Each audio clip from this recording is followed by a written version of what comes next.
Olá, amigos do programa Tocando Oculto, novamente eu aqui, Fred e João, trazendo meu grande amigo, que hoje a gente está presente aqui, do lado um do outro aqui, nosso amigo José Alves. Saudações e que bom te rever presencialmente. É isso aí, prazer meu.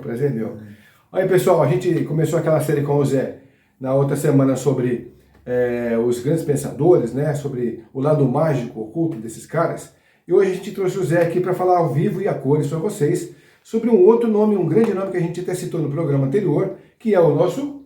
Gibran Khalil Gibran. Isso, olha só pessoal, Gibran Khalil Gibran.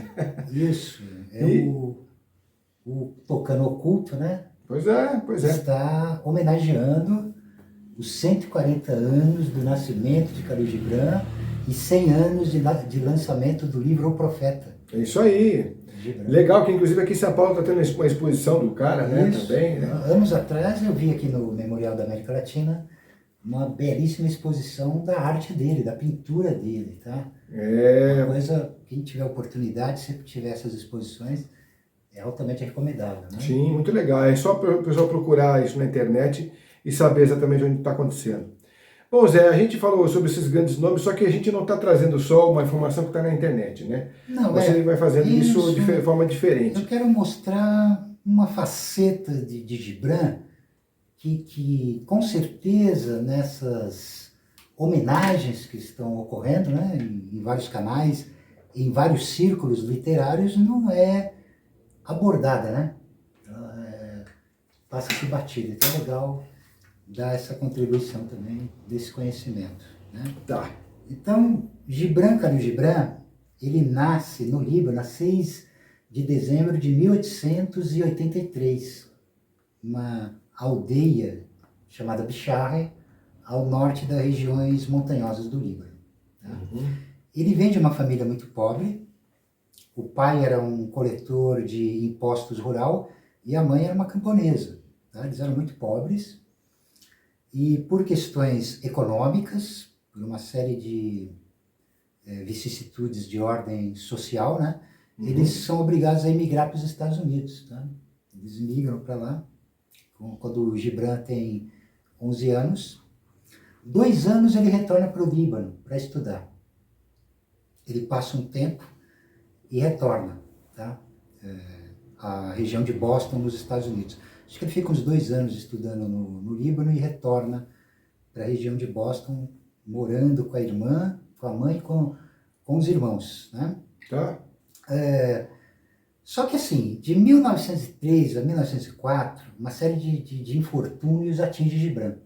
Ele perde a mãe, ele perde a irmã Sultana, o irmão Boutros e a mãe. Caramba, perde a família toda? Assim. Perde. Fica só com uma irmã chamada Mariana. Mas é doença? Doença. Uma série de doenças lá, vitima a família dele. Ele fica sendo cuidado pela irmã. Ela sustenta ele, basicamente. E ele se dedica, a princípio, Gibran se dedica ao estudo sistemático das religiões comparadas. E daí ele parte para o estudo dos filósofos muçulmanos, né, islâmicos clássicos, da era de ouro do islamismo, né? Sobretudo Averroes e Avicena. Então, desses filósofos islâmicos, né, e de toda essa experiência com estudos de religiões comparadas, a dedicação prematura às artes, isso já nasce com ele, né? De forma prematura em Gibran, ele vai desenvolver uma percepção mística da realidade. Então, para Gibran, é importante dizer aqui que a arte é a verdadeira religião para ele. É a forma mística com a qual você pode conhecer o mistério do mais além, de Deus, do Criador, né? Ele era muito talentoso, né? Ele era muito talentoso. Então, esse infortúnio também vai marcar ele profundamente, tá? A paisagem também do Líbano, que é uma paisagem muito linda, as paisagens nevadas dos picos, né? As plantações de cedros. Inspira ele também a fazer muita coisa. Toda aquela beleza da natureza tem um impacto profundo nele, místico, né? Então, voltando à questão dos filósofos, né? De Averroes, Gibran ele vai assimilar o conceito de um Deus contido em si mesmo. Um Deus oculto contido em si mesmo. Né? E que contém também as propriedades da matéria e do espaço infinito. E que é inominável. Olha, isso é forte na mística, mesmo, hein? na mística islâmica, sobretudo na mística sufi. Isso é muito forte. Então, Gibran assimila isso. De Avicena, que é outro grande filósofo árabe islâmico, né? Gibran vai assimilar a sabedoria de Avicena. Avicena dizia que era necessário o estudo profundo da matéria, para se chegar no entendimento da alma humana e para daí, somente daí, penetrar nos mistérios de Deus. Olha que coisa profunda. É muito profundo, né? E é muito interessante isso. Gibran vai assimilar isso. Tá? Era um grande nome que ele conheceu, essa pessoa? Não, esses aí são filósofos antigos. O Averroes é do século XII. A Avicena se for pegar o calendário cristão, está na nossa Idade Média. Por aí, tá? É que o calendário islâmico é outro, né? Eles contam de forma diferente. Eles contam o calendário a partir da Hégira. A Hégira é a fuga de Maomé de Meca para Medina, que começa o calendário islâmico. Então o Islã ele é mais novo que o cristianismo, né? Sim. Mais novo, ele tem 1.400 anos, menos de 1.500 anos, né?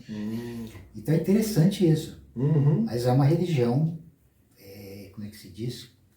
Muito profunda, né? Com poder também de penetração muito forte, né? Mas Gibran ele também não tem influência só dos orientais, né? Ou dos médio-orientais. Ele também teve influência de pensadores, autores ocidentais. Nesse período, após esse período da sucessão de desgraças que se abate sobre a família dele, que vai marcar ele profundamente, a fortuna também acena para ele. E ele conhece uma norte-americana, uma professora, dona de escola, chamada Mary Haskell. Mary Haskell. E ela vai se tornar mecenas dele. Ela vê que esse rapaz tem um talento muito profundo e ela investe, e ela banca ele para Paris. Ele fica um tempo em Paris estudando, assimilando toda a cultura. Que naquele tempo era na França, era em Paris, né? E ali ele conheceu inclusive o Rodin, o escultor.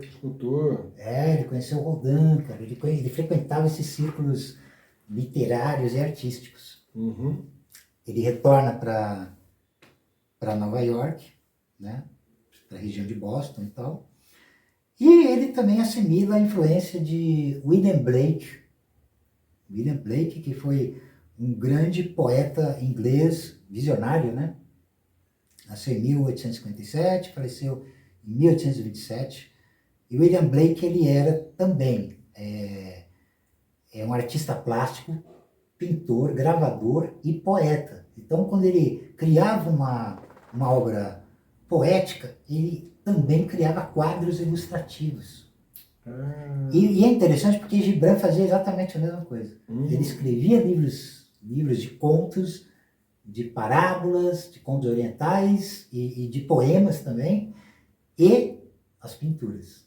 Então isso é uma influência, todos os biógrafos de Gibran, eles concordam que isso é uma influência determinante na vida de Gibran.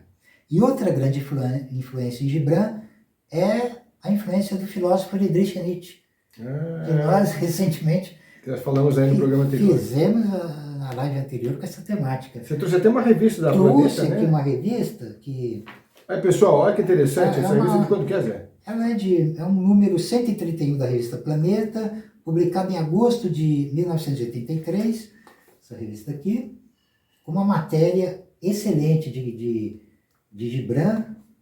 Khalil Gibran, por Mustafa Yazbek, tá? Que eu vou ler duas citações que ele cita aqui do Gibran nesse artigo, que é muito interessante. Então, Nietzsche, com os imperativos nietzschianos, que são a vontade de poder, o amor fati, o eterno retorno, a transmutação dos valores e o além do homem vão influenciar profundamente Gibran. Então, nos momentos de, como é que se diz, de crises internas mais fortes, existenciais, abalos emocionais, Gibran encontrou força no exemplo de Nietzsche sobre a autodeterminação da vontade e a vontade de poder. Né? Ele chegou a beber um pouco dessa fonte do além do homem, quer dizer... Sim, totalmente, totalmente. Aí ele...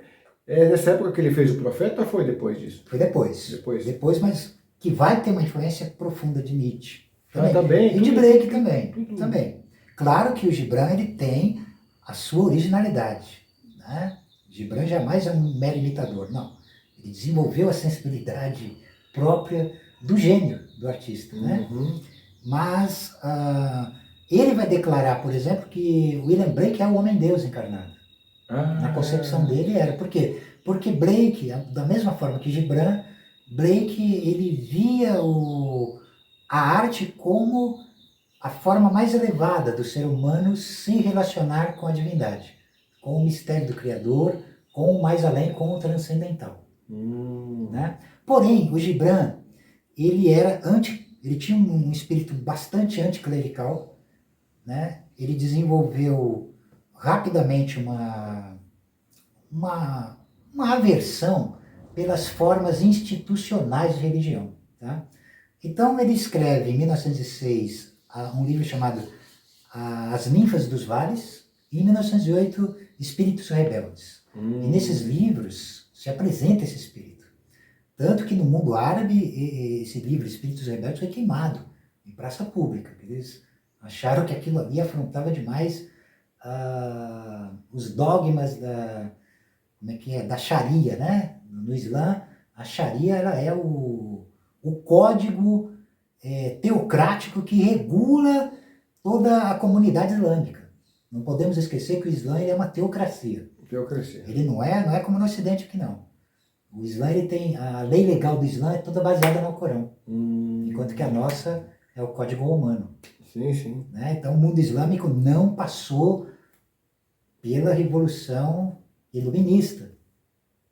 Entendeu? Então é uma teocracia, tem que entender isso. Tem que entender que a cosmovisão deles é religiosa.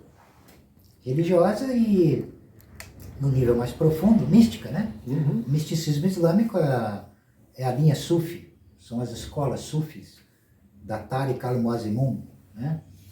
Então, Gibran ele se insurge contra o que ele se insurge nas religiões? Ele vai acusar os sacerdotes de serem meros imitadores, com movimentos mecânicos, sem saber o que estão fazendo, agindo cegamente. Robóticos mesmo. Robóticos. Ele vai criticar o papel da mulher no Oriente Médio. A mulher... Mas o Nietzsche também fez isso, chegou a fazer também? Também, mas assim, que são mundos também... O Nietzsche também, ele se insurge contra os valores modernos, sobretudo. O Gibran também. Mas o Gibran ele vai contestar essa rigidez dos códigos religiosos que oprimem a mulher no Oriente Médio. A mulher ali é praticamente um objeto, né? Porque é uma sociedade patriarcal mesmo, com códigos muito rígidos. Mas isso faz parte da essência do Islã. Também eu acho que o Gibran teria que entender isso também mais profundamente. Porque os sábios sufis, por exemplo, eles têm um mistério chamado Rand. Rand, o que é Rand? Rand significa os espertos, os sábios. Então esse mistério é o seguinte, os sábios, os místicos sufis, eles aceitam a Sharia muçulmana, islâmica, eles aceitam inclusive a religião islâmica, só que a leitura deles é mais profunda. É uma leitura esotérica, não exotérica. Então eles percebem a validade da Sharia como uma forma de pressão, que é necessária também. Você precisa de uma pressão violenta e forte para conseguir também atingir um estado místico transcendental. E para você entender isso, você tem que ter uma maturidade muito profunda, né? Sim. Então, tudo bem. Então, aqui são os aspectos psicológicos de Gibran. Ou a forma do entender religioso de Gibran é uma forma mística, que prescinde, inclusive, das formas mecânicas da religião. É ele direto com o Criador. Não precisa de intermediário. Não precisa de sacerdote, nem de dogma, nem nada. É outra via, né? Então, Gibran, ele vai... de Nietzsche, ele vai concordar com uma visão trágica da existência. Mas Gibran não pregava uma visão pessimista. Ele achava que, ao invés do pessimismo derrotista, assim como Nietzsche também, havia que ter uma afirmação trágica da existência, onde essa existência é transcendida pela arte. Então, é uma afirmação humana, né, onde vai haver uma potencialização da arte que vai permitir a transcendência. Então, era essa a cosmovisão de Gibran. Então ele também tinha que ter uma visão muito apurada sobre arte para conseguir entender essa transcendência. Ele tinha, porque essa concepção, aliás, é muito interessante, né? Porque, vamos assim, remontando a Platão. Platão, ele vai afirmar que a beleza, o belo, é a saliência, é a própria manifestação de Deus na matéria. O belo para Platão é isso. E para grandes homens das letras... O bom, o belo... o Fernando Pessoa também. Ele admitia a mesma coisa. Ele dizia que o belo era a encarnação de Deus na matéria. Então, e aí também tem uma coisa engraçada sobre o belo, porque o belo é relativo. É relativo, mas aí que tá. Mas existe um cânone também do belo. Qual é? Tem, no Ocidente, por exemplo. É a beleza helênica. É o ideal grego de beleza. Ele compreende isso. Então a coisa não é tão subjetiva assim. Então, mas aí que tá. Mas esse cânone é a encarnação do divino na matéria. Seja na forma politeísta ou mesmo na forma monoteísta também. Os dois mistérios. Porque é interessante, né? Porque quando nós pegamos a arte grega, o que você vê? Poxa, aquela perfeição, claro que tudo aquilo é idealizado, mas é o ideal mesmo. É o ideal onde essa humanidade, né, ocidental, a partir dos gregos, vai se espelhar. Né? Então era muito comum você falar, por exemplo, essa mulher tem uma beleza helênica. Entendeu? É uma forma de elogiar a mulher num padrão ali, qual que é o padrão? É os próprios deuses, né? A própria perfeição, o próprio mistério. Então, e esse mistério é transcendental, porque ele não é só material ou carnal, não é uma visão mecânica e grosseira. Pelo contrário, ela tem um mecanismo que é só no estado de êxtase que você vai entender. Então, a propensão de Gibran é para esse êxtase místico. Então, mas quando você fala sobre a beleza grega, por exemplo, você fala, como é que eles colocam, as mulheres têm quase o mesmo tamanho de seio, os homens têm um falo muito pequeno, porque isso tem um entendimento de época sobre o que não deve ser colocado, o que temos que ressaltar, as posições, os olhares. Não é que os homens, longe dos homens ter falos minúsculos, pelo contrário, se você pegar estátuas de Príapo, você vê um falo enorme ali o tempo todo. E isso por quê? Porque não era visto o falo masculino, por exemplo, e mesmo a catez feminina, a ione feminina, o órgão feminino não era visto de uma maneira obscena. Quando era representado o falo, se admitia a presença dos poderes fecundadores da natureza, e que estava presente no homem também. Então, nessas evocações dessas divindades, né, fecundadoras, reprodutoras e tal, havia a veneração desse poder aí divino na carne, na matéria. Por quê? Porque isso assegurava boas caças, boas colheitas, que as crianças humanas nascessem bem, que as mulheres não morressem no parto, e por aí vai. Você tem que entender que naquela época, na época, por exemplo, da Grécia clássica e da Grécia arcaica, tudo era regulado por uma cosmovisão teocrática também, onde os deuses ou deuses estavam no centro de tudo. Né? Então tem que entender isso também. Isso no Ocidente passou, né? Por conta das revoluções sociais, religiosas e tal, a razão ganhou uma preeminência, né? No mundo árabe, no mundo islâmico, isso não aconteceu. Não aconteceu a Revolução Iluminista, onde a razão chutou o espiritual de lado, a metafísica chutou fora, tentou rechaçar a magia também, mas não conseguiu, né? Fracassou, felizmente. Mas lá não, e lá ainda tem essa concepção teocrática, né? Algumas sociedades ainda seguiam, né, por essa forma, né? E a islâmica é uma delas. E Gibran, ele questionava isso aí. Então, Gibran, ele não encarava a divindade, a adoração da divindade exterior, mas ele compreendia a presença da divindade no homem. E essa humanidade, sendo altamente afirmada, era levada à transcendência. Né? E totalmente mão direita. Isso, é sim, mão direita.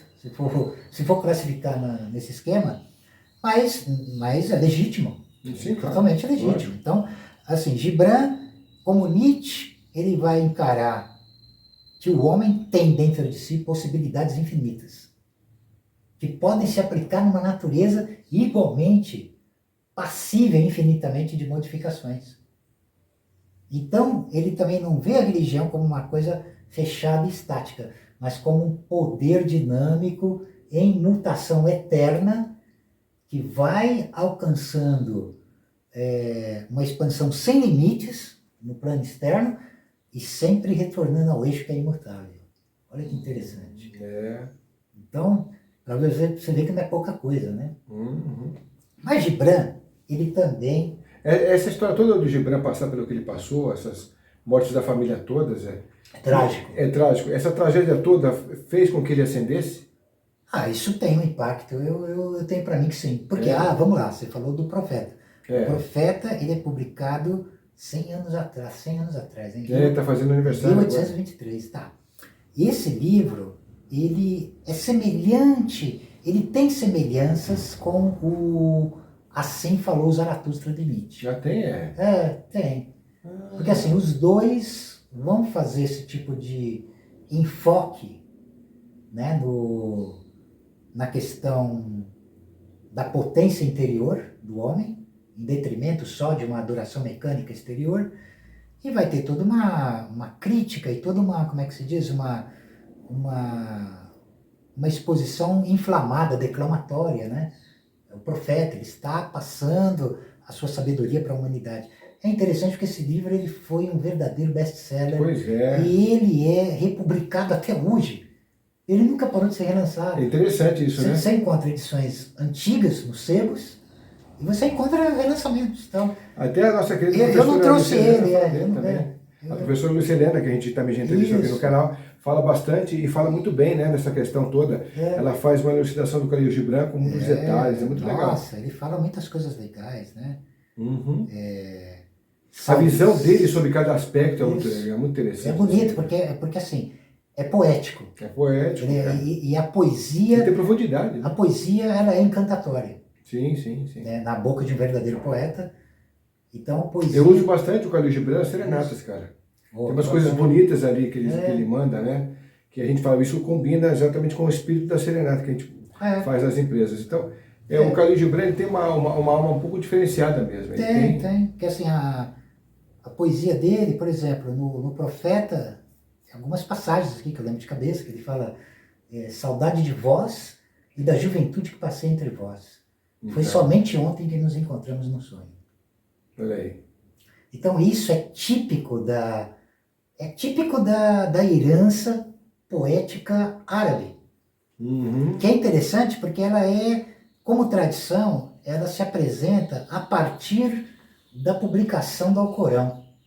Porque antes do Alcorão, os poetas e contadores de contos, eles seguiam regras muito rígidas, né? Bem rígidas, bem, como é que se diz? A métrica, como é que se diz? A realidade era sacrificada pela métrica.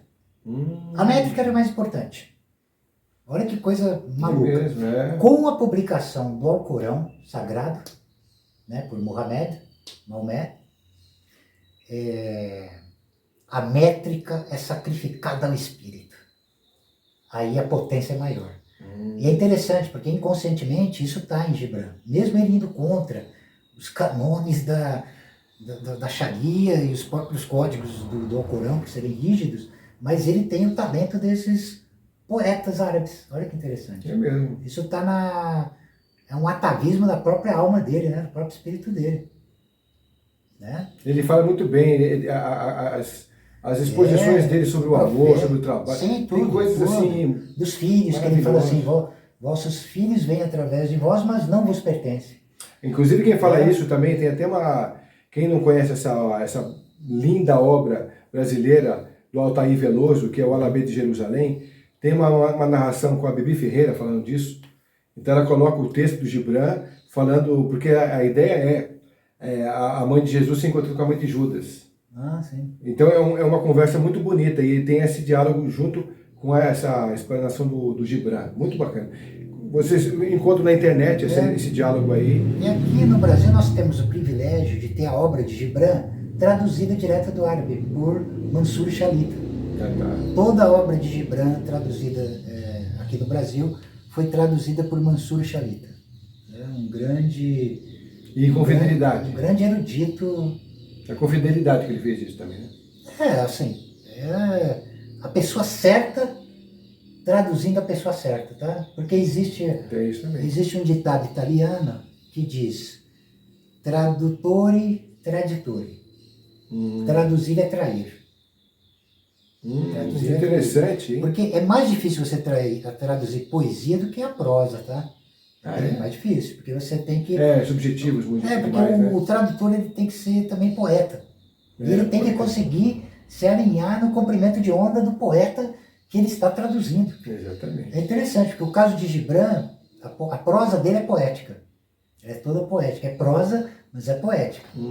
Assim como o de Nietzsche também. A prosa de Nietzsche é toda poética. Ela é toda poética. Quando você lê em alemão, aquilo é encantatório, aquilo entra e, né? E quando você pega boas traduções em português também, é poético também, encantatório. Assim falava Zaratustra, assim falou Zaratustra, dependendo da tradução, ele tem essa marca poética, assim como o profeta. Por isso que eu estou falando que os dois eles têm uma semelhança, porque são o Assim Falou Zaratustra de Nietzsche é considerado uma obra épica, e uma obra mítica também. E o Gibran também, ao mesmo estilo dos contos orientais, estilo das Mil e Uma Noites e tal, o profeta se apresenta na nossa vida, na nossa existência.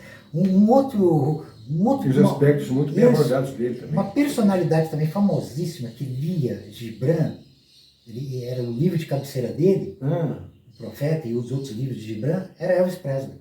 Putz, é mesmo, Que legal. O Elvis lia Gibran, cara. Gostava do Gibran? Ele amava Gibran, cara.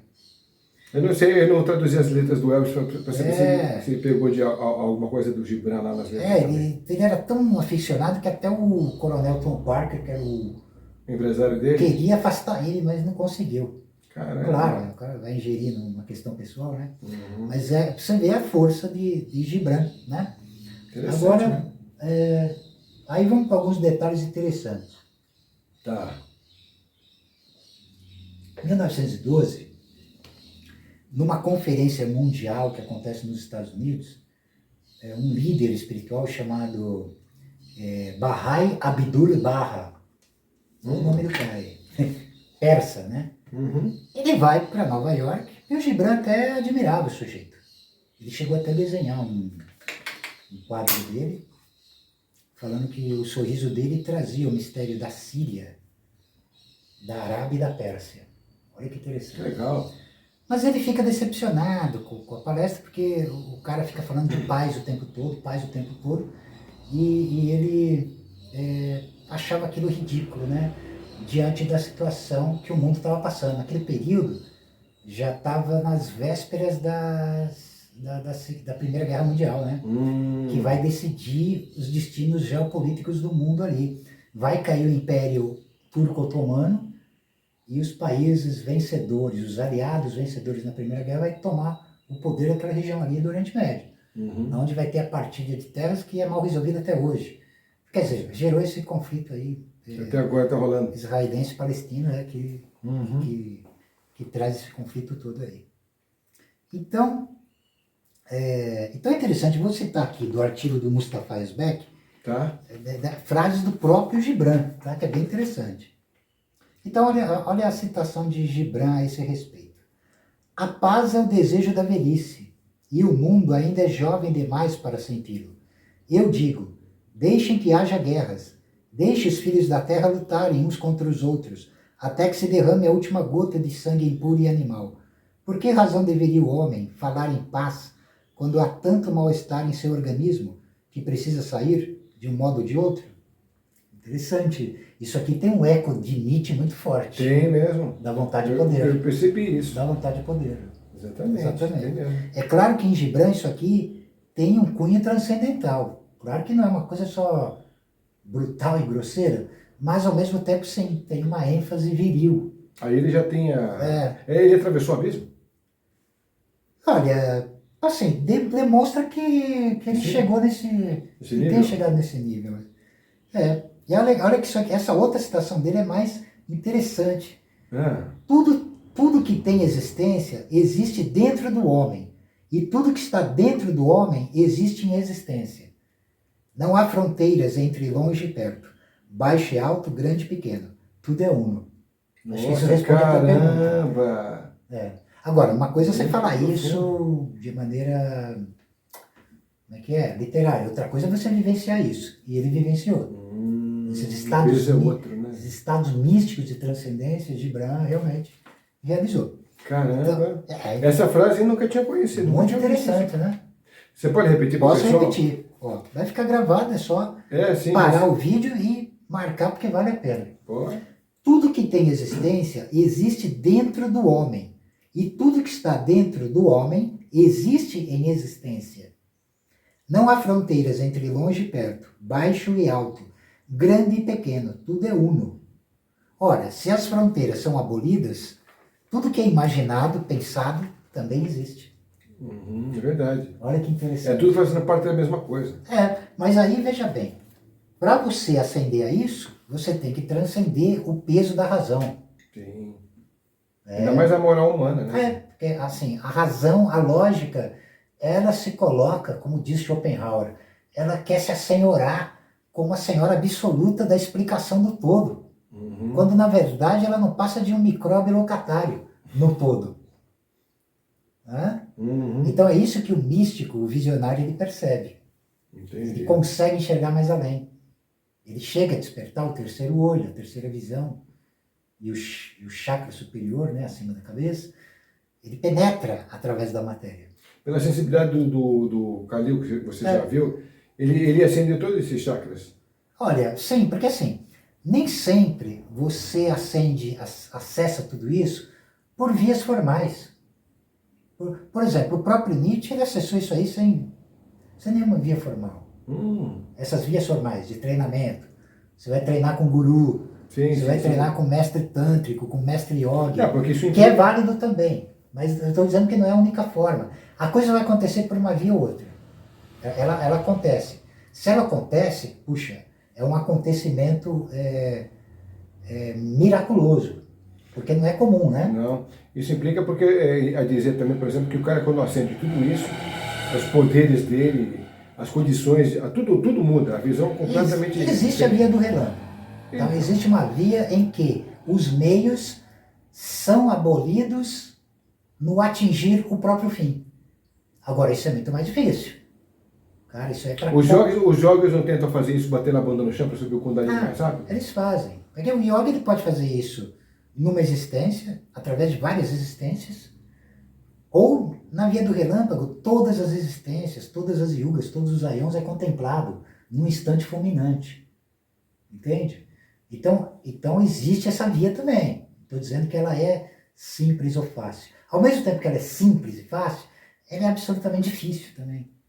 Né? É difícil também. Então é um paradoxo. Mas então, quando o cara chega nesse ponto, Zé, não é difícil a compreensão dele de tudo que ele já conhece? Por exemplo, vamos pegar um exemplo. É uma linguagem nova.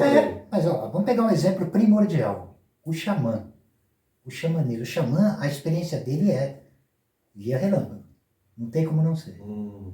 Então, assim, toda catástrofe, toda tragédia, toda elevação e toda queda, todo divino e todo demoníaco, ao mesmo tempo, é experienciado num momento crucial, que ele tem que vencer. Se ele não vencer, ele é destruído.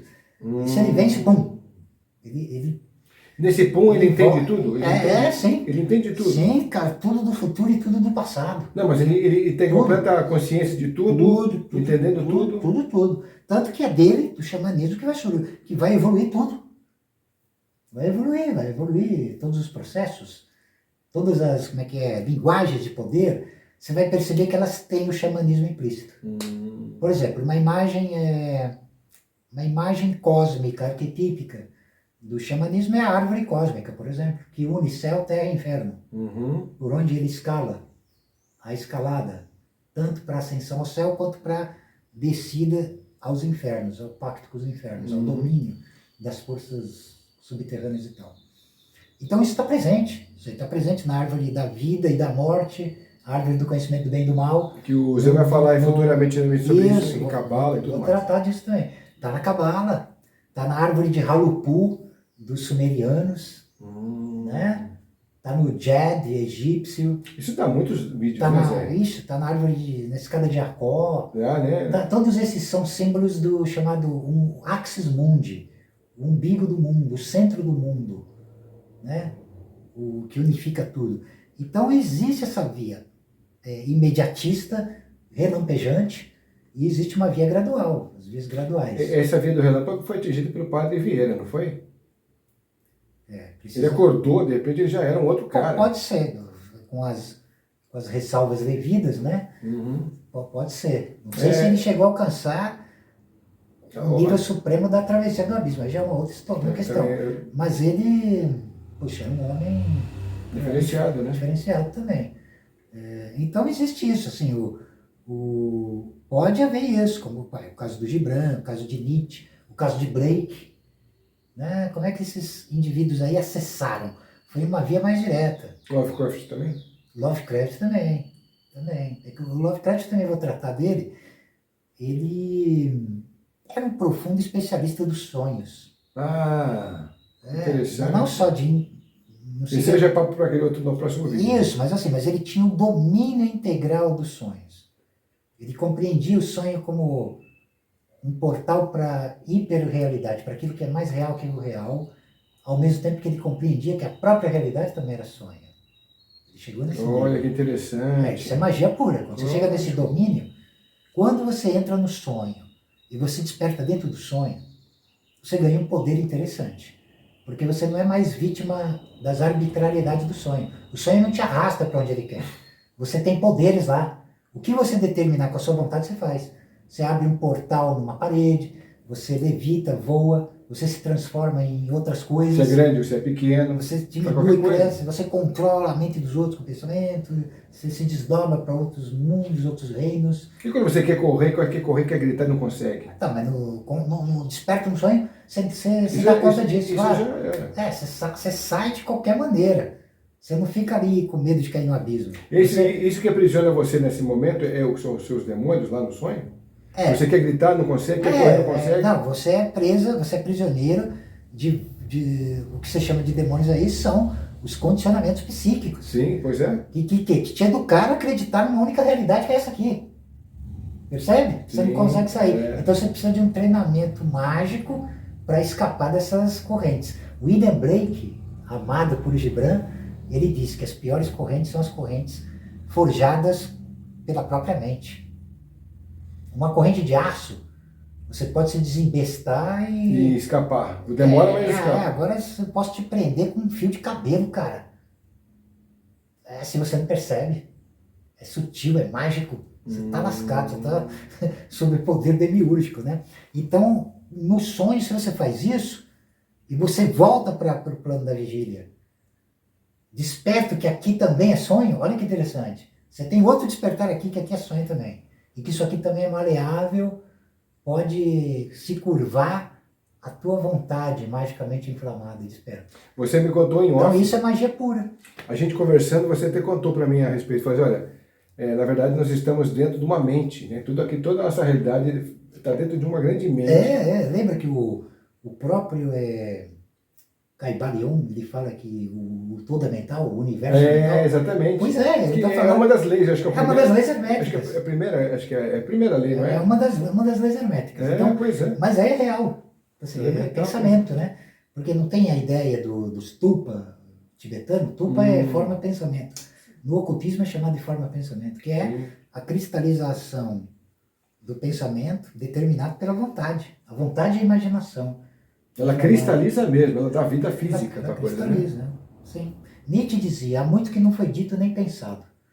Ele aponta extensões ilimitadas para a compreensão humana, para o que o homem possa conseguir fazer. Não há limites, né? Então esses grandes místicos aí, como o Gibran, eles acessaram isso, eles conseguiram compreender isso, né? Então...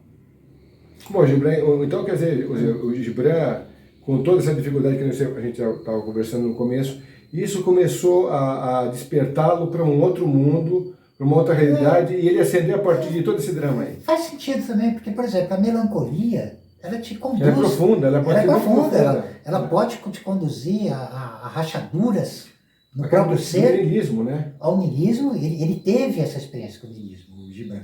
Mas ele conseguiu vencer através dessa... Ele ressignificou depois. Ele ressignificou, pela autoafirmação dessas potencialidades infinitas do homem, né? Através da arte, através de uma magnificação pela arte, ele alcançou um estado de transcendência. Ele compreendeu, entrou nesse domínio mais terrível de Deus, porque esse é um aspecto de Deus que é terrível. Né? A tragédia. Sim, é verdade. Né? Muitos vão aí questionar filosoficamente que Deus tenha feito um mundo imperfeito e por aí vai. É que a coisa é mais complexa, né? Essa imperfeição faz parte paradoxalmente, de uma perfeição maior, que se justifica por si mesma. Então o problema não é o homem. O homem, ele tem que... Ou ele consegue se elevar e transcender isso, ou ele está lascado. Ele vai sucumbir. Ele vai ficar passando a vida inteira lamentando e perdeu a vida. É uma linguagem que ele não consegue entender. Ou ele tenta entender essa linguagem e sobrepõe tudo isso, e morre na praia. Tudo bem, que assim, entre os homens, como dizia Robert Howard, se destacam aqueles que percebem as coisas mais rapidamente. Que são ligeiros na captura da coisa. Na captura, Estou citando Howard, que é outro visionário também, porque ele, nos contos dele de magia, de fantásticos, de espada e feitiçaria, tem um personagem chamado Cool, né? O pessoal chama de Cool, essa pronúncia mesmo, Cool, mas se escreve Cool, né? E ele tem como é que se diz? Tem um conto chamado Os Espelhos de Tuzum Tuni, que é o nome de um mago que é senhor de uma morada, chamada Morada dos Mil Espelhos. E o rei Cool, num estado de crise existencial, ele vai em busca desse mago para encontrar respostas. Que interessante. E ele chega para ele e pergunta para ele, você é um mago? E ele acena que sim, Tuzum Tuni. Aí ele fala, é verdade que você fala com demônios? E ele acena que sim. Ele fala, é verdade que você conversa com os mortos? E ele fala, sim, já estou conversando com um. Aí ele fala, você é capaz de fazer milagres? E o mago fala, olhe, ele aponta a mão para ele fechada, abre e fecha. Olhe este milagre. Olha que interessante. Mostrou a vida. É que aí o mistério está na captura do momento. Porque ele realmente mostra um milagre para o rei. O rei captou o que nesse momento? Criação e aniquilação, tudo numa coisa só. Né? Porque na história ele vai, os eus multifacetados dele vão se refletindo nos mil espelhos. Entendeu? Até que, bom, uma surpresa, deixa o pessoal ler o conto. Sim. Porque tem um desfecho místico também. Então é interessante isso aí. Então deixa o pessoal ficar ligado, depois ler isso daí, porque vale a pena. Isso aí está sendo lançado. Em português. Antigamente era mais difícil achar, mas a editora Pipoca e Nanquim está lançando os contos completos do Didi Kuhn num livro. Olha que legal. Então, mas eu li isso em versões não em português, né? Aquele livro que eu te dei sobre contos de espada, como é que chama? Que você falou? Muito bom. Bom aquele lá? Nós vamos usá-lo. Numa live futura aí sobre essa abordagem, eu não me desfiz do livro que você me deu, não. Ele tá lá porque ele é uma coletânea muito importante de mestres dessa vertente. Só para a pessoa entender o que você está falando. O Fred, um tempo atrás, ele achou um livro muito interessante, muito raro, do gênero espada e feitiçaria. E ele me presenteou, ele me trouxe, e tem histórias do George Martin, esse que escreve Guerra dos Tronos, né? Guerra dos Tronos, A Dança dos Dragões e tal, e tem outros autores, tá? Então ele é um material importante aí para o nosso... É sempre nas entrelinhas, né? Muita coisa de entrelinhas nesses contos, entrelinhas, né? Porque isso aí traz a herança dos contos orientais. Por exemplo, As Mil e Uma Noites, que nós já falamos disso, né? Já falamos, então. O estilo de narração oriental, por exemplo, que está nas Mil e Uma Noites, e em todas as narrativas orientais, ele traz uma tradição oral pelo conto que é muito mais rápido, muito mais fulminante que um tratado didático. Porque há o ensinamento pelo exemplo. Como está no caso do profeta, de Gibran. O profeta é isso, ele fica contando, ele vai, é uma narrativa que é um verdadeiro conto mágico oriental. E vai envolvendo a pessoa que fica encantada pelas metáforas, pela sabedoria que ele está passando ali. Em cada conceito. E é uma sabedoria direta, porque ele vai te ensinando com exemplos, com história. A história ela já tem um impacto que ultrapassa o raciocínio da razão. Ele vai direto no entendimento, no entendimento do terceiro olho, no entendimento do subconsciente, né? É isso que acontece em Gibran. Então o Gibran, ele não nasceu já pronto, ele foi se formando ao longo do tempo. Olha, ele pode ter tido a bagagem dele de outras existências, isso chama atavismo, né? Atavismo é retorno à origem remota, né? É uma palavra usada tanto no ocultismo quanto na antropologia. Os dois se referem à ancestralidade, tanto no nível humano quanto pré-humano. Existem ancestralidades pré-humanas, bestiais e teriomórficas no subconsciente humano. Olha, tem isso. Que os feiticeiros conseguem acessar e incorporar como poder e sabedoria mágica transcendental. Que loucura. Existe isso. E existe a memória do sangue. A memória do sangue que é assim, todas as imagens dos teus ancestrais e as tuas próprias imagens ancestrais estão gravadas na corrente sanguínea. O sangue da magia ele é espírito também. Ele não é só um líquido físico que sai do corpo. Ele é fogo cristalizado. Por isso que é tanto ritual com isso. Por isso, exato. Porque o sangue ele é a passarela dos espíritos. Tanto para os espíritos que estão do outro lado da morte, do além, do desconhecido, do inominável, virem para a Terra, ou do próprio vivo também se mover para o mundo dos espíritos, através do mistério do sangue. Por isso que existem rituais e sacrifícios com sangue, seja humano, seja animal. Isso tem um sentido, sim. Isso é uma coisa muito antiga, né? E se juntar isso com encruzilhada, com esquina e tal? Qual é o resultado? Também, porque encruzilhadas são portais, né? São portais onde há o encruzamento dos caminhos, né? A encruzilhada representa o cruzamento da matéria com o espírito. E também representa o espaço entre mundos também. As duas coisas, né? Por isso que se faz muito trabalho nesses locais, né? Encruzilhadas, nas esquinas. Sim, tem muitos trabalhos mágicos. Pactos são realizados despachos, são feitos em encruzilhadas. E por que usa-se animais também? Por exemplo, pinga, usa galinha, usa-se tudo isso? Ele é uma moeda de troca, ele é uma forma de coagular poderes do outro lado na matéria. E também é uma forma de você transcender a matéria para o outro lado. É uma via de mão dupla. Então, quem faz aquilo pode receber do outro lado aquilo que ele pediu, através desses símbolos todos que ele colocou ali. Às vezes, mesmo quando não tem sacrifícios animais, Existe, por exemplo, o corte do próprio sangue. Você tira seu sangue como testemunho, ou você usa o seu sangue para coagular alguma coisa que a tua vontade está determinando. Então tem muitas formas de manobras, né, usando o sangue.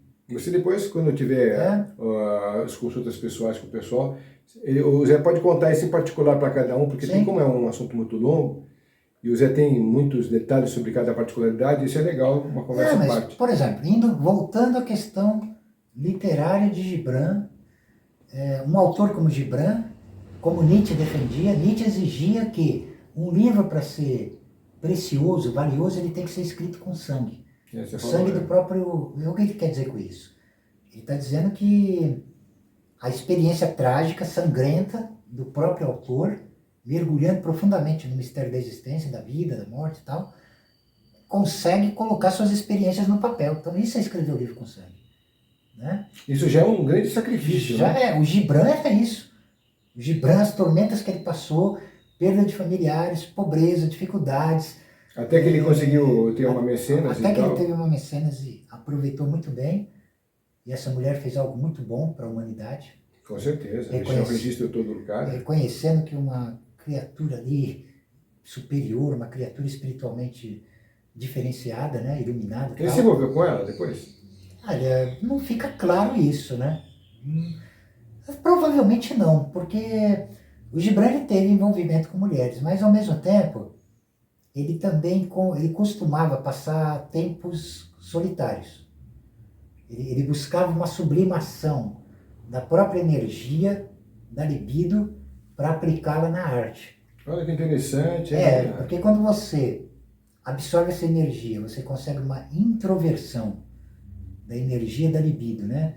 Aí nós vamos entrar aqui no terreno do tantrismo. No tantrismo, você transmuta a energia sexual convencional, né? A libido, né? E fica alojado até ele subir e fazer outros... Ela é transmutada em ojas, que é a energia mágica, que vai, logicamente, culminar nessa sublimação da Kundalini e tal, e você tem um despertar e uma transcendência espiritual, mágica, através desse... E ele usava mecanismos dessa natureza, ainda que fossem intuitivos, mas não importa. O que importa é que ele ascendeu a isso, ele chegou a isso aí. Né? Qual é o caminho depois do profeta?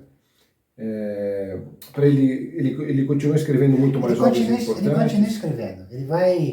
Ele vai, como é que se diz, escrever sobre Cristo como homem. Né? Ele não via, aí que tá, ele tem algumas peculiaridades a esse respeito. Né? Ele vai ver Cristo como um supra-humano, mas não um Deus encarnado. Ele tinha, isso era a visão pessoal dele. Tá?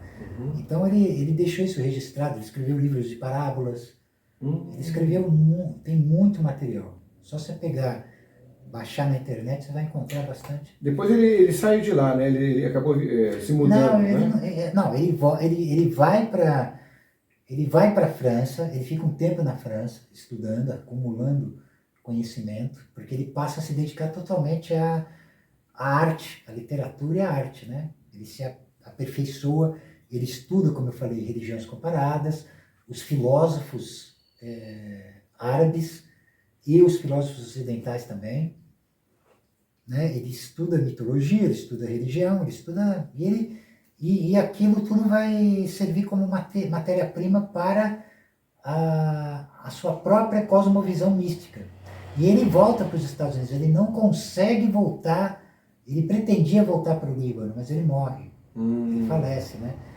Ele falece no dia 10 de abril, né, de 1931, em Nova York. De doença também?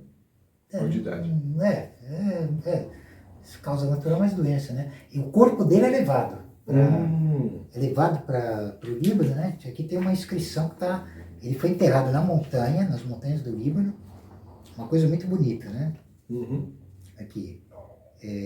Após sua morte em Nova York, a 10 de abril de 1931, seu corpo foi transportado até o porto de Beirute. Uma grande caravana popular o acompanhou até sua vila natal, Bicharra.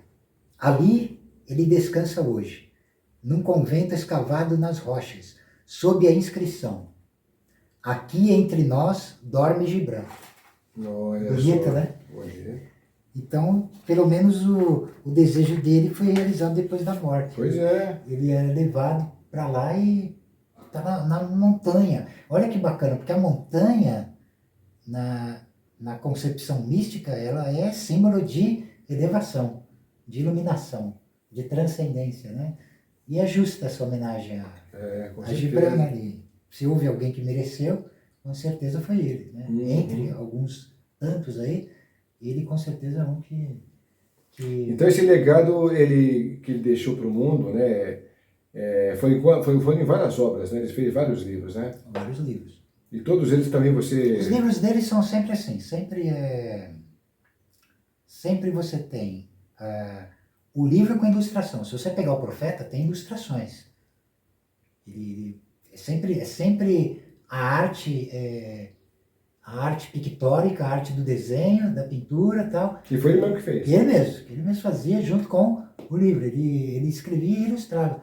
Então isso é bacana. Legal. Né? Bacana. Por isso que muitas vezes nós vemos exposições dele, onde o pessoal vai mostrar os trabalhos de pintura. O de cabeceira é o Profeta ou tem um outro É o que você Profeta. considera? Não, é o Profeta. O Profeta é a obra máxima dele. Igual o Zaratustra é do Nietzsche. Zaratustra é a obra máxima do Nietzsche. É a obra máxima dele. Né? Legal. Assim, ele mesmo julgava isso. O Nietzsche achava que era a obra-prima dele, mas não era falsa modéstia. É verdade O mesmo. trabalho é muito bom mesmo. Primoroso mesmo, né? É primoroso, assim, as imagens, porque o Nietzsche também, ele tinha experiências visionárias, estáticas. Estáticas quer dizer de êxtase.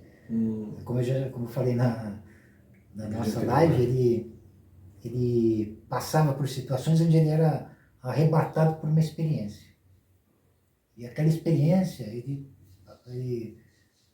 assimilava ela e depois ele escrevia, ele anotava. Era um raio mesmo. Era um raio, exato. Então não era uma coisa, como é que se diz, abstrata, não, era vivencial. Ele tinha aquela coisa vivencial, né? Claro que ele desenvolveu metodologias, desenvolveu formas de exploração da própria alma humana, do próprio mistério do existir humano.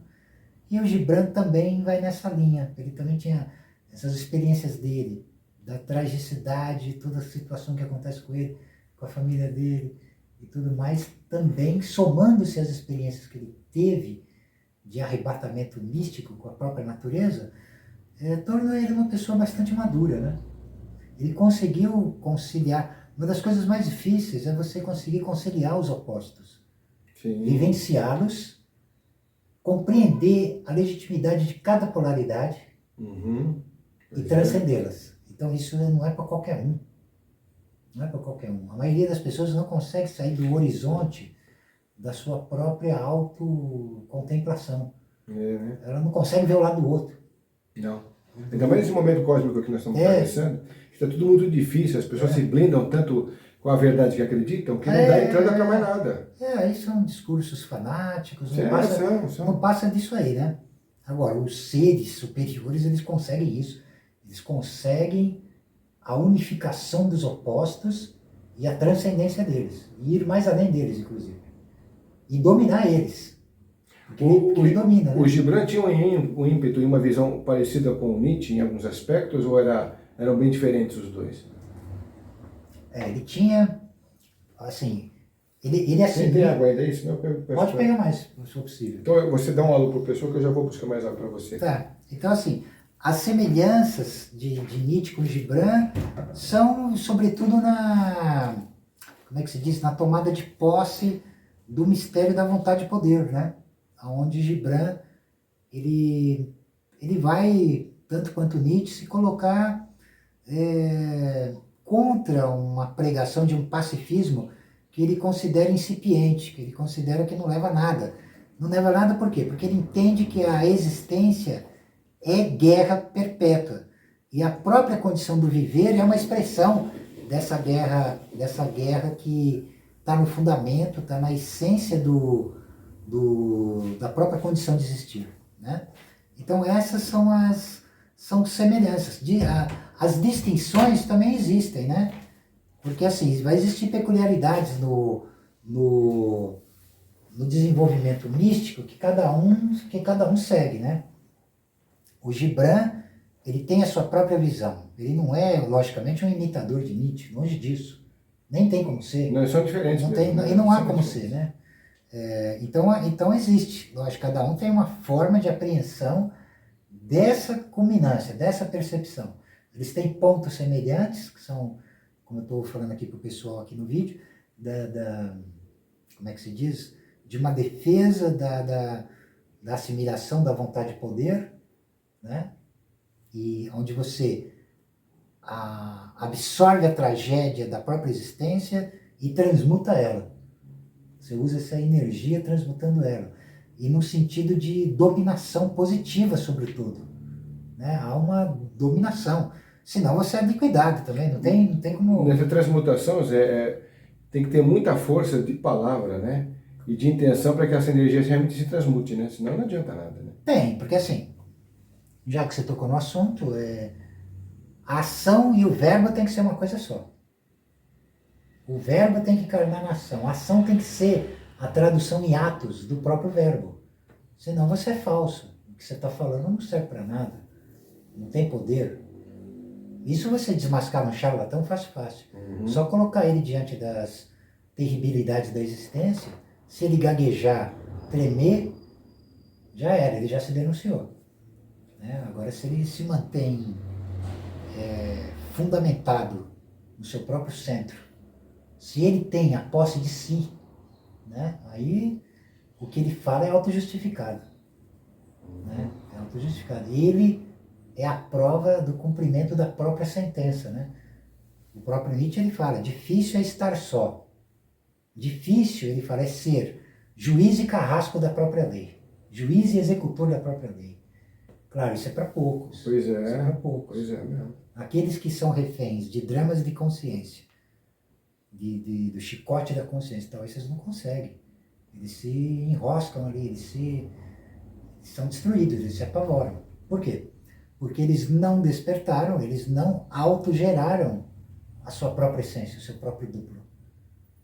Então, quando ele sucumbe, não tem nada onde ele se apoiar. Só tem o E desespero. para onde vai tudo isso? Só tem o desespero. Ele vai... Ele vira velho dentro de uma existência? Tá bom, se houver um fracasso nesse sentido, sim. Ele se torna um verme, né? No corpo da força demiúrgica que controla isso aqui. Ou a própria natureza em si. E dentro desse processo ele consegue visualizar outros mundos, ou ele continua, agora mais do que nunca vai ser um grande escravo sem saída nenhuma para ele? É muito difícil sair disso, tá? Ah, Não é? vou dizer que é impossível, mas pode ser que alguém o tire se desejar tirar, até pode acontecer isso também. Mas ele vai servir a natureza, né? A natureza não tem interesse que ninguém desperte. Ela quer que todos fiquem obedecendo a ela no ciclo mecânico de morte, nascimento, né? Morte, renascimento, sempre em cadeias de causalidade, arbitrárias e aleatórias, e amorais. Né? E quando a gente fala de natureza, a gente fala de todas as consciências que habitam todos os reinos, né? Porque a natureza é um todo, né? Exatamente. Então, É que nem você falou, né, numa das lives, ó, se tem um tronco e tem uma pessoa, a cachoeira não faz mais distinção, não vou jogar você lá para baixo, porque você é um homem. Eu vou jogar só o tronco. Não, os dois vão lá para baixo e acabou, não tem conversa. Tratado com a mesma severidade. Até você falou, tem uma frase que fala isso. Como é? O Lao Tse, que é o filósofo chinês que escreveu o Tao Te Ching. No Tao Te Ching ele diz, os céus e a terra não são complacentes. Então, pois é, os céus e a terra não são complacentes. Então o homem tem que ficar esperto quanto a isso, ele tem que saber usar essas forças para si, a seu favor, de modos a transcender, né? Sim. Para não ser, se ele não deseja ser vítima disso, não deseja ser um escravo das leis de causalidade, ficar preso eternamente no espaço-tempo, ele vai almejar alguma coisa superior.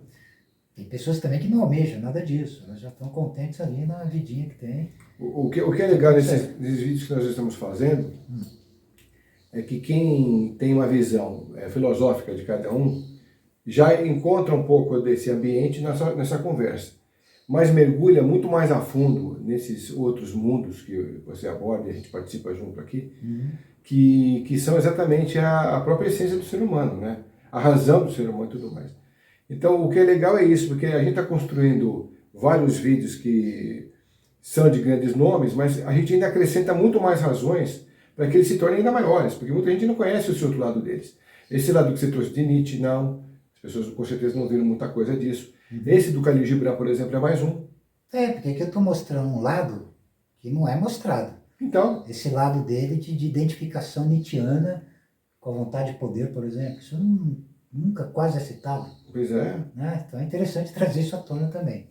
pois é. Sobre Nietzsche, eu abordei a filosofia, a obra de Nietzsche, de uma perspectiva mágica, que também não tinha até então. Eu, pelo menos, não vi. Você falou, pois Isso, é. isso foi E isso é aí, inédito no seu programa. E tem autores que, tudo bem, que têm influência de Nietzsche, autores ocultistas, e com certeza fizeram uma leitura mágica da obra de Nietzsche. Miguel Serrano, Austin Spare, alguns autores nesse nível, né? a gente vai trazer futuramente, então, o Lovecraft, que nem você falou, Vou trazer Lovecraft, vou o Schopenhauer. Schopenhauer. Esses todos têm esse outro lado mágico que as pessoas não conhecem? Ele tem, o Schopenhauer também, igual Nietzsche também. Ah, tá. Porque aí que tá, como eu te falei, a dificuldade dos acadêmicos em entender a filosofia deles, ou não ir mais além, é essa dificuldade de encarar a magia. Eles não estão habituados. Uhum. Eles estão treinados intelectualmente para interpretar as coisas filosoficamente, mediados pela razão, pela lógica. Schopenhauer, ele extravasa isso, ele ultrapassa isso aí. É claro que essa grandeza que ele atingiu, ele usa a filosofia como linguagem. Mas para um bom entendedor, para alguém que seja mago, vamos dizer assim, vai conseguir entender isso. Falar, nossa, né? Algumas pessoas brilhantes, como Wagner não entendeu isso. O Wagner absorveu o conceito da vontade schopenhaueriana e olha que interessante, olha que coisa de gênio magnífica que ele criou. O Nietzsche também, que também era filósofo. Só que Nietzsche, ele vai dar uma outra aplicação para o domínio da vontade. Né? Schopenhauer, ele dá uma saída pela negação dos desejos, para neutralizar a vontade cega, que conduz todos os seres humanos e tudo mais. E o Nietzsche, ele não vai pela negação do desejo, ele vai pela afirmação dos desejos, inflamando eles até transfigurados em vontade e poder. Então é uma outra via, mas que está usando a mesma vontade, está usando os mistérios e poderes da vontade. É muito bacana, Assim né? como o Crowley também. Crowley, quando ele concebe a lei de Telema é vontade em grego. Olha que interessante. É mesmo. Então, existe aí uma semelhança aí com Schopenhauer, com Nietzsche. Você falou uma coisa interessante a respeito de a gente estar educado ou estar muito amarrado a entender um ponto de vista ou a uma visão da coisa. Sim. Assim como a gente está educado, vamos supor, para ouvir um tipo de som, por exemplo. Você está acostumado a ouvir um som analógico e você está acostumado com os timbres, volume, graves, médios e agudos e tal, e está aquilo formatado no seu ambiente sonoro mental. Se você vai para um digital, você vai ter outra referência sobre isso. Não existe um pior que o outro, existem dois completamente diferentes. E para você quebrar o padrão e falar, esse aqui é melhor que o outro, você tem que sair e entender que um é padrão X que você sempre incorporou na tua realidade, o outro é um padrão Y que você está conhecendo. Mas os dois são bons, os dois têm exatamente seu lado positivo e lado negativo. E são diferentes. Então, interessante é isso. A gente tem que sair do ambiente comum, que você foi ali ensinado e educado a ouvir, a entender e tal, para você tentar enxergar o outro lado e tentar falar, pô, peraí, eu vou alcançar essa outra visão, esse outro entendimento também. Porque você quebra, né, o padrão da mesmice da coisa. Se você ficar preso da tua bolha, do teu eu, você não consegue encarar o oposto. Eu dei um exemplo aqui muito difícil isso. Eu dei um exemplo aqui meio grotesco sobre som, para a pessoa entender mais uma coisa lógica. Mas se você transfere essa ideia para o raciocínio do filósofo, aí a coisa é muito mais ampla. Mas aí se a pessoa está muito voltada a uma direção, é mais difícil de quebrar um padrão desse, né? É mais difícil, porque se a pessoa, ainda mais ela fica aprisionada na sua autorreferência, Então, ela não consegue, exatamente. ela não consegue. Ela não consegue ver a legitimidade daquilo que é contrário a ela. Exatamente, por isso que a gente fala de blindagem. Porque quando eu também aceito a legitimidade do contrário, não quer dizer que eu estou em cima do muro. Eu vou matar o meu adversário. Mas eu sei que ele tem a dignidade de defender o que ele defende.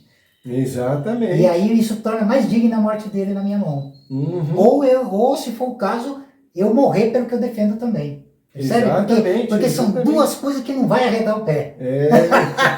Tá entendendo? É aí que tá aí que o bicho pega, que é coisa legal. Que era a cosmovisão antiga, né? Quando eu falo que lá, os gregos antigos, os gregos da era arcaica e da era clássica, eles concebem a primeira concepção moral de mundo, que é a moral do Senhor. Essa moral do Senhor é a moral do conquistador. Então, nessa moral, o conquistador, o dominador, ele não é errado. O que ele está fazendo é certo, de acordo com a lei sagrada do próprio dinamismo e da própria guerra perpétua. Ruim é aquele que sendo fraco, vai amaldiçoar, vai maldizer esse forte e vai colocar atributos negativos nele. Ele é o mal. Eu sou bom porque eu sou humilde, porque eu sou cordeiro. Olha que merda. O bem para ele é o bem do leão, da lógica do leão. Olha que são duas... O Nietzsche mesmo, ele faz isso aí, ele faz a genealogia da moral, que ele vai mostrar a origem do bem e do mal e como houve essa inversão de valores, que chegou até os dias de hoje. Muito forte. Então, naquela época, olha que interessante. Vamos pegar alguns exemplos históricos. Pessoas como Alexandre ou César, eles conquistaram impérios, né? Conquistaram muito poder, muito dinheiro, tudo. Mas, a cada minuto das suas existências, eles sacrificavam tudo isso. Eles colocavam isso em risco. Porque eles podiam morrer a qualquer momento. É verdade, é verdade. Eles iam para batalhas. Tá entendendo? É verdade. Então não é uma hipocrisia. É hipocrisia quando você é um falastrão que não coloca em ação o que você está falando. Mas não era o caso deles. Então eles se punham diante da morte. Entendeu? Eles se entregavam à morte porque eles queriam algo mais. O Alexandre, para você ter uma ideia, ele conquista o império maior até então. E ele não quer parar. Os homens dele estão loucos para voltar para casa.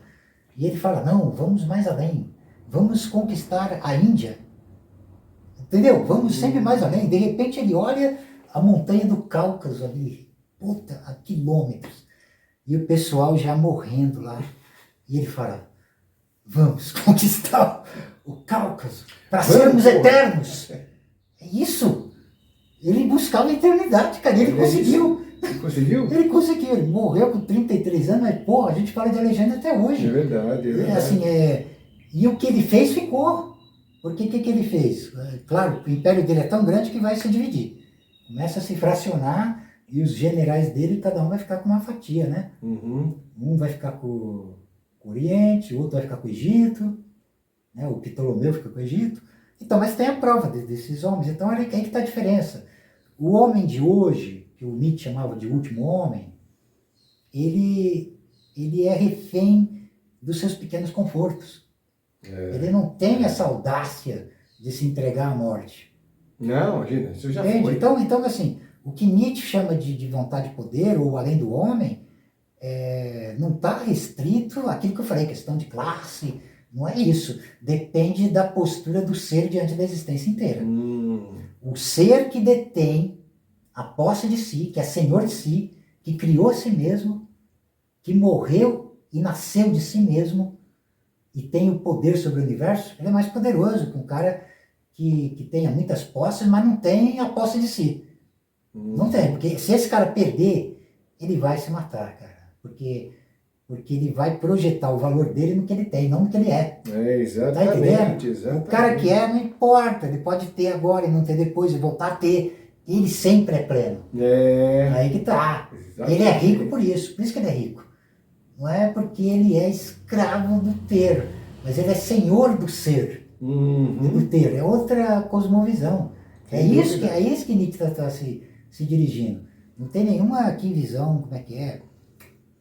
Mecanicista, como se diz, pejorativa. Pois é, nesse mundo novo, a gente está vendo muita assim, vontade das pessoas conquistarem as coisas pela internet, então muitos seguidores, vendas desenfreadas pela internet e tal, mas pouco essa fala e essa visão do homem valoroso, do homem buscando a si mesmo e tal, tal. Então, quer dizer, a gente está vendo numa geração exatamente muito desastrosa. Ele mitifica a existência. Sabe o que é mitificar a existência? Você se torna eterno mesmo, cara. Você se transmuta para o duplo e esse duplo se torna eterno, além do tempo e do espaço. Então ele toma possessão, ele toma poder sobre o espaço e o tempo, ele se torna eterno. Ele pode se autoprojetar de novo na Terra, sem medo da morte, sem medo da vida e da morte. Medo da vida porque a vida nos oferece desafios, impasses. Você pode estremecer diante deles. Até é normal, mas você tem que ser mais forte. Você tem que vencer esse tremor e ir mais adiante, né? E é a mesma coisa. Então são dois mistérios, morte e vida, são dois mistérios. Um confrontando, são duas faces da mesma moeda, né? José, e por que é tão importante a vida do ser humano na Terra? Tantos encarnes, desencarnes, encarnes, desencarnes da roda de Sansara? Porque porque as consciências que habitam junto com o homem aqui acham tão importante o ser humano nesse contexto? Então, no Corão tem uma passagem, uma surata que diz assim: eu era um tesouro escondido, eu quis ser conhecido e eu criei o mundo. Então, a resposta que você quer, ela não tem como ser de ordem lógica, tá? Mas existe a resposta. Agora, essa resposta ela é um ato fulminante no processo do vir a ser, no processo do nascer e morrer, do passar e do sucumbir, e do retornar, né? Que é o que Nietzsche nesse momento a gente tem essa resposta, é isso? Você pode ter, mas é um mistério, né? Você tem que bancar para conseguir. Não vou dizer que todos tenham, mas o processo é esse. Ele é um processo que é auto-justificado, ele não precisa de explicação lógica, ele não precisa dar satisfação. Ele próprio se auto-justifica.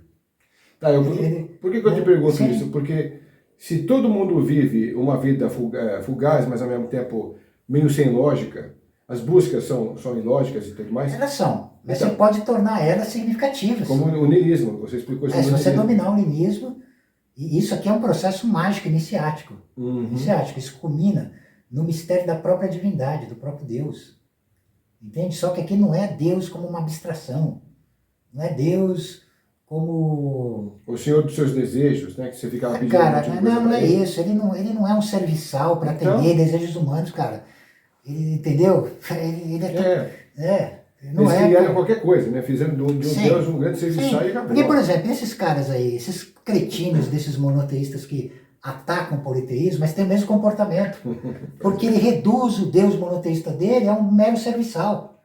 Como, entendeu? Assim, como se... Então existem deuses para coisas, né? Tem Deus de tal coisa, que tem tal virtude que cuida disso. Isso dentro de uma concepção politeísta.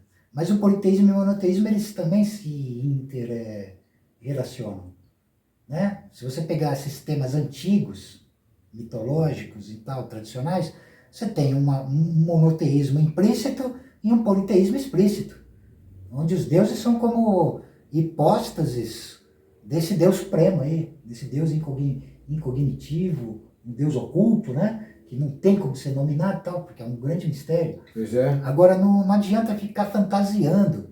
Por exemplo, o mago, ele não fica fantasiando. Ele vai e realiza Deus. Em vez de ficar aí lamentando, ajoelhando, reclamando, não. Pô, ele fala, não, eu vou ser Deus. Né? Aí ele vai se tornar autojustificado. Se ele realmente atravessa o abismo, realiza a grande obra... E é só uma vez que você atravessa o abismo ou tem outras também? É uma vez. Se tiver reflexos, mas eles estão sendo uma reencenação do que já foi feito. Uma coisa absoluta. A maior da ritualística é uma vez só. Você vai despertar. Você vai descobrir, não só despertar, você vai criar a si mesmo. Despertar, você está criando a si mesmo. Quando você faz isso, você torna o duplo o seu grande senhor. Você é o duplo. Você é o duplo, mas o duplo ele é uma coisa além de você e além do humano. Né? Ele sofre uma transmutação. Né? Isso está bem exemplificado na tradição egípcia. A tradição egípcia traz os conceitos do Deus oculto, do autogerado, é tudo de conceito egípcio. Tá? O autogerado é aquele que não depende substancialmente de nada e de ninguém. Ele é Deus. Olha que interessante. Porque o Deus Tote, ele diz, ele apresenta duas sabedorias. Ele afirma que tudo não passa de ilusão. Em primeiro lugar, tudo é ilusão. E aí, a segunda parte é, o que é real? Aí ele responde, fala, só é real aquilo que é autogerado. O resto é tudo ilusão. Olha que coisa. E esse conceito, na língua egípcia, é Kefri, é o escaravelho. Ele representa o autogerado. Porque a gente vê também isso na teosofia, assim, você tem o primeiro ponto, que é o original, o que é a partir dele é o relativo, é filho, né? É o filhote. É o relativo a ele. Então, o que é relativo nunca pode ser absoluto. Porque ele só é absoluto porque ele guarda a relação com o original. Mas o original que contém a verdade da criação. Mas esse original, ele é inominado. Então. Porque assim, você tem a dialética de Hegel, né? Ele diz o quê? Ele coloca uma tese, uma contradição dessa tese, uma negação dela, né? Tese, antítese e síntese. Então, mas quando acontece a síntese, ela se torna uma nova tese que vai gerar uma nova antítese e uma nova síntese. Não para nunca isso. Ele nunca para. Não para entre aspas, tá? Até para. Mas aí você tem que saber como parar o universo. E transcender ele. Agora isso é uma coisa que... Isso aí é o segredo do segredo, né, cara? Isso aí tá velado, isso aí tá mascarado. Isso aí não dá, isso aí é muito difícil conseguir. Porque assim, o que é interessante é que assim, todos os códigos místicos, religiosos, mágicos, transcendentais, eles estão elaborados em códigos protocolares. Né? Tanto no Oriente quanto no Ocidente. Você vai encontrar, segue isso aqui que você vai se iluminar. Olha que interessante. Mas existe algo mais além. Algo que não está escrito e algo que nunca foi realizado. Aí que o bicho pega. Entendeu? E é isso que mete medo nas pessoas. Mete medo, cara, porque é demoníaco. É uma coisa que não poderia existir. Não está nos protocolos. Como é que você quer realizar uma coisa que não está no protocolo? É mesmo, né? Mas se eu sou autojustificado, como é que você vai conseguir deter isso, se eu realmente conseguir? Aí não entendeu como o negócio ele é muito interessante, porque ele gera cadeias labirínticas que vão criando véus. Você pega isso na gnose. É um movimento eterno. Cara, a gnose, por exemplo, a gnose vai falar que existe um Deus mau que criou o mundo, que é o Demiurgo, que meteu a humanidade na roubada. Nessa roubada. E tem um Deus todo bem além desse Demiurgo. Olha que coisa interessante, porque o seu cérebro vai começar a fritar. Você vai ter que queimar neurônio para tentar chegar ao entendimento disso. Que você vai pensar, como é que um Deus todo bom permite então que um Deus mau exista? E que faça tudo isso aí. Exato, você vai, já começa por aí. E aí você vai caindo em labirintos de véus e tal. Porque muitas pessoas me perguntam sobre essa questão de Demiurgo e tal, né? E aí, eu explico algumas coisas interessantes, né? Eu falo que, por exemplo, o Demiurgo ele já é um paradoxo. Ele nem pode ser derrotado. Embora existem escolas da gnose que vão afirmar que no fim dos tempos ele vai ser derrotado. Mas isso também é uma promessa hipotética, né? Vamos dizer que é uma promessa para consolar os miseráveis, para eles ficarem conformados aí. A função até do Demiurgo é outra do que as pessoas imaginam. Porque, vamos lá, no Ocidente, no esquema das ordens ocultas desse Aion atual, como Astro Argentum, a própria Golden Dawn, a própria OTO, né?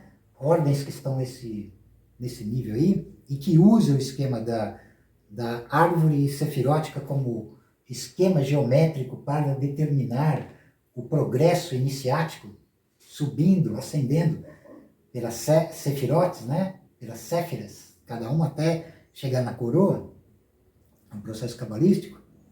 Você tem os graus supremos, né? Do Magister Templi, do Magus e do Ipsíssimos, tá?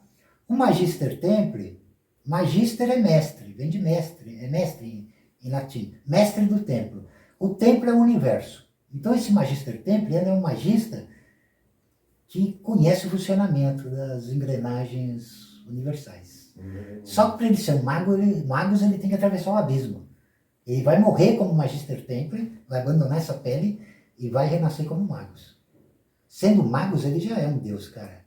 Ele já tem poder sobre a díada do abismo. E como é que se ganha mais poder? Então, peraí, deixa eu explicar isso aqui, que isso aqui é muito, muito importante. Então você tem duas torres.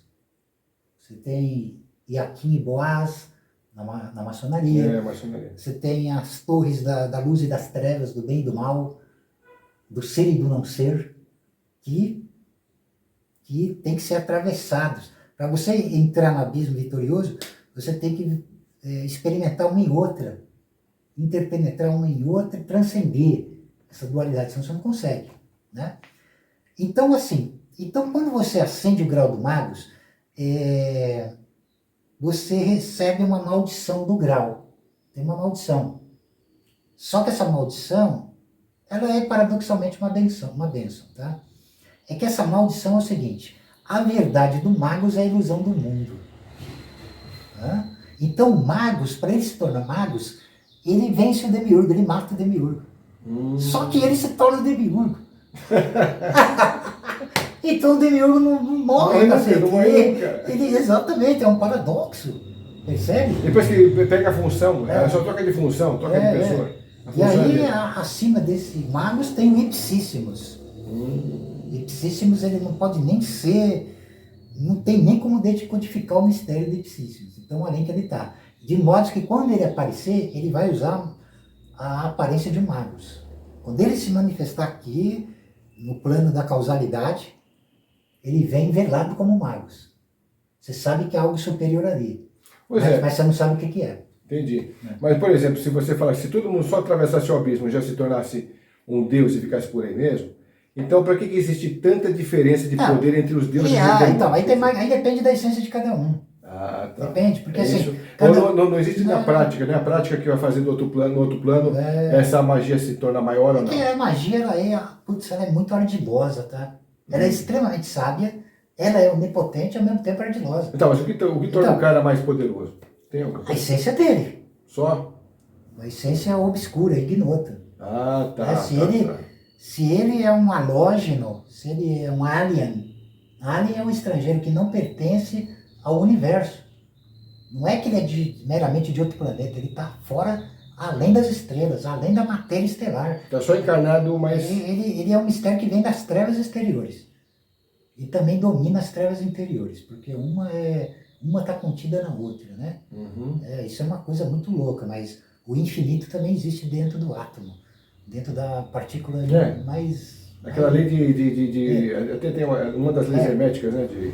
O que está em cima como o que está embaixo é a lei da analogia. Mas ela tem mistérios também. Ela tem, por exemplo, o infinito dentro do finito. Cara, isso já enlouquece. E é para enlouquecer. Na verdade, é para destruir a mente. Tipo, eu tô vindo... cabe isso? Essa sabedoria tá vindo para destruir a mente, cara. Que a mente é um micróbio locatário. Ela não é nada. Ela como é que se diz? Ela tem que ser sobrepujada. Ela vai ser usada também, claro. Você vai continuar usando ela. Mas ela não vai ser a que restringe. Ela não é o grande oásis de tudo. Então, agora a magnitude e poder está nas hierarquias. Você pode perceber que tem hierarquias. Existem hierarquias demoníacas, existem hierarquias angelicais, hierarquias de deuses e por aí vai. Isso tudo dentro daquela essência que você falou, que você não sabe de onde vem, que está dentro de você, né? Ela é autojustificada, ela é, como é que se diz? Ela não deve nenhuma satisfação por ser autojustificada. E para você alcançar ela, você tem que se tornar igual esse mistério, não tem outra saída, né? Se você descobrir, você vai ficar calado também. Não vai abrir a boca, não vai deixar rolar os véus da ilusão. Porque é assim que a coisa acontece. Até no mais simples exemplo que a gente tem aqui entre nossos amigos, né? As pessoas bem sabem disso. Às vezes a gente é bom ficar calado, porque se discutir qualquer tipo de assunto, não vai levar ninguém a lugar nenhum, a não ser a discórdia, porque o cara está blindado, seja na política, seja na sociedade, seja no relacionamento, e aquilo não vai acrescentar em nada, então o calado se torna importante. E assim na magia, o cara vai descobrindo as coisas, fala, bom, quanto mais calado e menos ser visto, melhor. Ele vai ralar, porque lógico, ele vai entrar em atritos ali por tempos, mas é a escalada, é o progresso, até que ele vai transcender essas coisas, ele vai se aprimorando, de estágio em estágio, até, se for o caso, chegar nessa alta mestria que é a vitória do abismo, né? Aí as pessoas perguntam, bom, tudo bem, eles falaram de Khalil Gibran, falaram de outros nomes também, sim. Mas os caras são para outros caminhos, não fomos para outros caminhos. Então, a gente volta no Gibran. Não, a gente não foi tão longe assim, a gente passou por um monte de coisa, mas tá tudo contido. Tudo contido, veja bem, não se trata de nenhuma trapaça, não. Ou essa trapaça também é plenamente permissível dentro desse jogo, tá? Por quê? Quando contadores de história, porque é interessante, existe uma sociedade secreta de contadores de história, os contadores de história orientais, das Mil e Uma Noites e tal. Então, quando você abre uma história tem outra história, que tem outra história, que tem outra história, que tem outra história, nunca mais acaba. Nunca acaba. É interessante que as Mil e Uma Noites, ela se fecha em 1001. 1001 por quê? Porque esse 1, ele ultrapassa o limite do 1000, que é o todo. Então ele quer dizer que esse livro é infinito. Ah, que interessante. Esse livro é infinito e qualquer contador de história vem e acrescenta novas histórias. E é interessante que essas histórias infinitas, elas até têm um fim, que não tem fim. Com Sherazade, né? No final. Sim. Como que ela vence a maldição do rei para não ser morta? Ser morta por ele. Ela tem filhos com ele. Crianças mágicas. E aí que tá, porque ele também alcança o fim da maldição, que para ele também deixava de ser uma coisa, e ela também, né? E aí a gente até discutiu isso, né? Que o rei, ele não tá errado. Ele não tá errado em matar as mulheres também, não. Mas eu era, mas um negócio monstruoso desse. Aí que tá, porque aí a visão humana, pra visão humana isso aí é uma baita de uma monstruosidade, né? Sim, você vai limites, claro. Agora, de um ponto de vista amoral e transcendental, ele não está errado, porque ele está matando a ilusão, a Maia. Ele está matando a Maia. Ele não está errado. E ela também não está errada, porque ela tem que fazer o que ela tem que fazer. Ela tem que ser Maia, ela tem que ser Shakti, percebe? E ali a única solução é a cópula, o andrógeno, primigênio primordial, que é antes da criação e transcende ela. Nossa, então isso culmina na geração da criança mágica, que é a redentora, a salvadora, a redentora que acaba com a maldição, cara. Olha que legal isso aí. Isso é um conto oriental, pô, olha que bacana. É legal mesmo. Pois é. Que aí tem uma coisa, você fala, é terrível mesmo, mas aí acontece a coisa. Aí é na geração nessa autogeração desse ser mágico aí. Essa criança, que é o próprio Deus se autogerando. Puta que pariu, que coisa magnífica. Né? Pois é, muito legal mesmo, muito bacana. Bacana, né?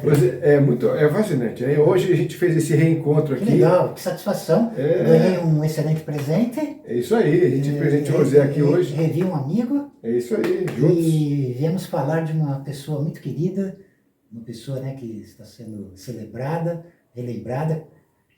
Khalil Gibran. Sim, pois profeta, Foi muito bom te ver aqui. Profeta, 140 anos. É isso aí. Pessoal, vocês aqui em São Paulo, se quiserem conhecer essa exposição, está acontecendo ainda, né? Em dezembro, essa exposição. Vale a pena. Sobre o Khalil Gibran, sobre 100 anos do profeta, né? Não, do profeta. E 140 da idade dele. E 140 anos do nascimento. Do nascimento. Então fica o convite para vocês conhecerem um pouco mais sobre o Khalil Gibran na exposição. A gente não sabe, eu não sei aqui exatamente onde vai estar acontecendo. A gente até viu, né? Conjunto Nacional? Conjunto Nacional tem um limite até novembro aí, depois é em outro lugar. Em 2031 nós voltamos para celebrar a passagem dele, né? Ele morreu em 1931. Então a gente Nós volta mesmo, é verdade. Para brindar o... É só aguardar mais um pouco, né? brindar o... Bom, pessoal, se vocês curtiram mais esse Tocando Oculto, deixe depois aqui nos comentários um pouco dessa conversa de vocês, que é bacana a gente também poder entender. E a gente fica muito feliz aqui, porque a gente teve com o Zé aqui hoje no estúdio, do que era Tocando Oculto antes, né? A gente desmontou aqui os cenários e tal, mas a gente colocou de novo... Revivendo os velhos tempos. Revivendo os velhos tempos. E a gente então trouxe esse tema do Calil, mas a gente volta com mais pensadores, né, Zé, na sequência. A gente vai trazendo... É só ficar conectado que a gente vai estar com muitas surpresas e muita gente boa aqui, sendo comentada e sendo explorada aqui no canal no bom sentido. Zé, mais uma vez, excelente, obrigado. Valeu. Isso aí, obrigado você pela presença. Muito obrigado. E pessoal, gostou então? Deixa o seu like, o seu comentário, replique o canal e se fazer contribuição no Pix aqui para o programa Tocando Oculto, @gmail.com vai ser muito bacana. E também a gente depois deixa o contato da Marilena Oliveira para o Pix do Zé, porque tudo isso ajuda e estimula a gente a levar o conhecimento até vocês, tá bom? Gente, obrigado e até o próximo Tocando Oculto e ficando com as palavras finais da Velha Serpente. Vamos lá. Vamos lá. Et senectus serpens incarnatus est, et set factus est. A velha serpente encarnou e Sete se fez, se autogerou. Ad maiorum senectus serpens gloria, a maior glória da velha serpente. A maior glória do culto da serpente. É isso aí. Bom, pessoal, até a próxima. Nos vemos depois.